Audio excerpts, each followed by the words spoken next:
Alright, we are live. Hey guys, what's going on? It's your boy Ron Plays, and I'm back here in another video. And in my last video, or stream, I should say, I covered Fiona, I covered Gaston, who is currently a tropical storm, and Fiona is post-tropical Fiona. She was a superstorm that hit parts of Canada, up in the northeastern parts of Canada. We have another disturbance. Disturbance 1 has a 10% chance of forming in the next 48 hours. We have Ian, which was that disturbance down here by the U.S. Virgin Islands and the British Virgin Islands, which is now over here towards Jamaica in the Bahamas, the Cuba area, basically the Caribbean area. And it's supposed to move towards the Gulf Coast, and of course, it's supposed to make landfall in Florida as a Category 2 hurricane. I'll go all of that in that stream. Hope you guys like and subscribe, and let's get on with all of this weather. So, Fiona basically is gone. I'm still going to talk about that. My main concern as of right now is Ian. Of course, there's Newton in the Pacific Ocean. I'll get to that near the end of the video. So, Ian is expected to rapidly strengthen later this weekend. Of course. Let's check all the current warnings that are out. I'm pretty sure there are none, but you never know. Here's the track. Kingston and Georgetown. Georgetown is currently underneath a hurricane warning for the next... It doesn't say. Well, that's fun. However, Kingston's underneath a tropical storm watch.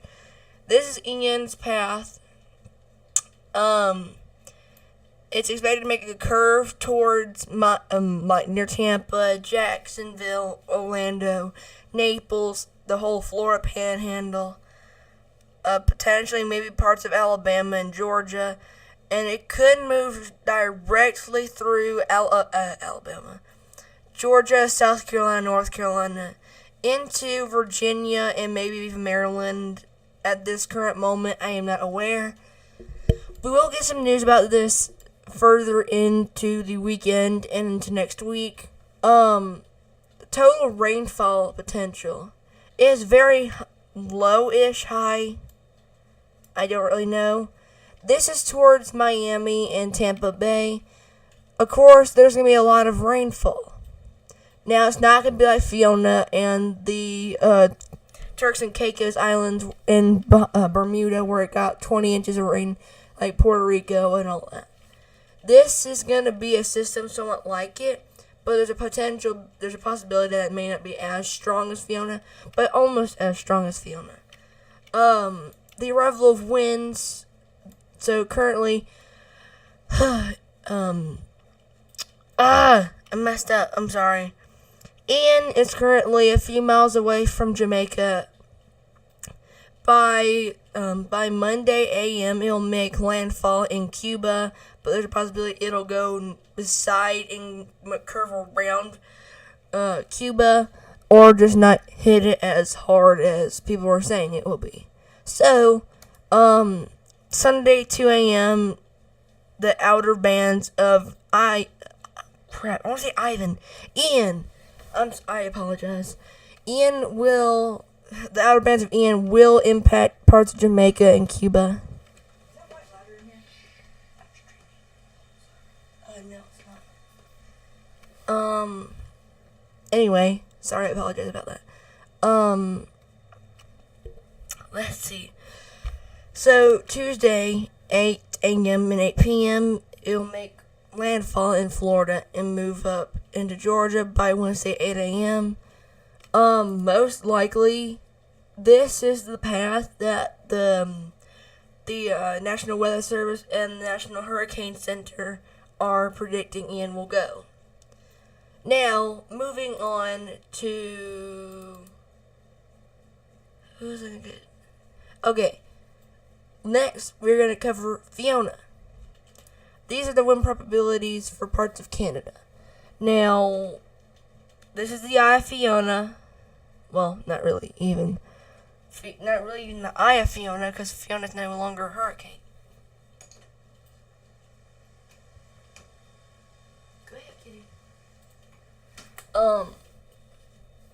However, down here there are some probable winds. I believe that is the remains of Fiona, and then up here there's some other stuff up here. Warnings currently in effect. Come on, load. Sometimes this thing does not want to load, not gonna lie. Let me try this. Here we go. Perfect. Okay. So Fiona is currently a tropical storm moving towards Greenland and potentially could be one of the few tropical storms to hit Greenland. It's been a while since the tropical system has actually hit Greenland. I think the last one was Hurricane Teddy back in 2021. Don't quote me on that either. Maybe Earl did. I'm not sure.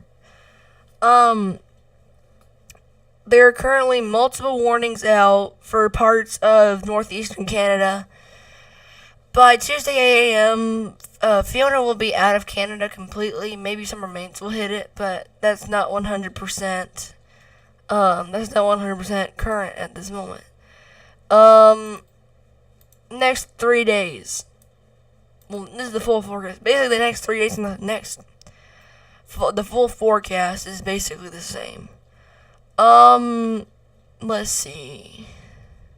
I think that's really it for Fiona. Let's see what other storms have we got. We also got Gaston. Nothing really major about Gaston. Still a tropical storm, and has actually had a very long lifespan for such a small storm to start off, and then I think it made landfall. I am not 100% sure. Let's move on to Hermine. Heavy rains expected to continue across the Canary Islands during the next day or two. These islands are actually near Africa. For some of you who may have not known that. Basically, there's not really much to talk about Hermine. It'll move past the next couple of days, but that's not 100% guarantee. Well, actually, it is kind of a guarantee because it'll keep moving on. Let's talk about Newton. Newton is currently a tropical storm in the the Eastern Pacific.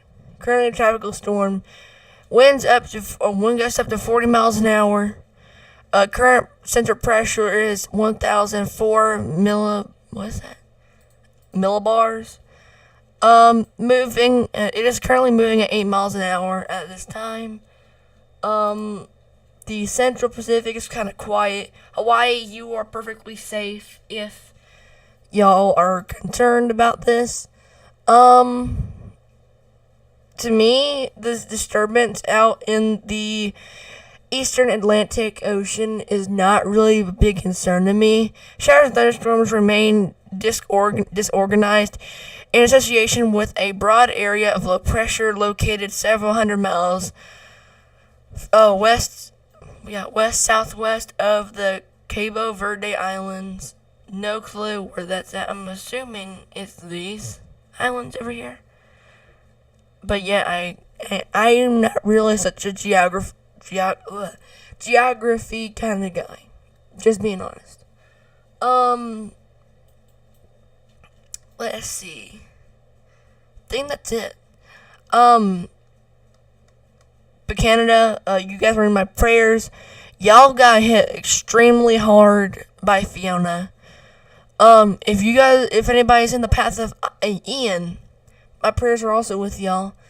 Really anybody who gets hit by a storm with by this magnitude, y'all are in my prayers, and I just hope. Whoops, I did not mean to do that. That y'all are in my prayers, and I hope you guys stay safe. I am your new local weather guy here in the Eastern USA. I'll be doing more streams like this because I'm also trying to help people learn more about weather. I've been taught by previous meteorologists such as Ryan Hall, Reed Timmer, can't really name any more, Vince Weltsy. I can't really think of any other names. But this will be the end of the stream. Hope you guys enjoyed, and I'll see you guys in my next stream. Peace out.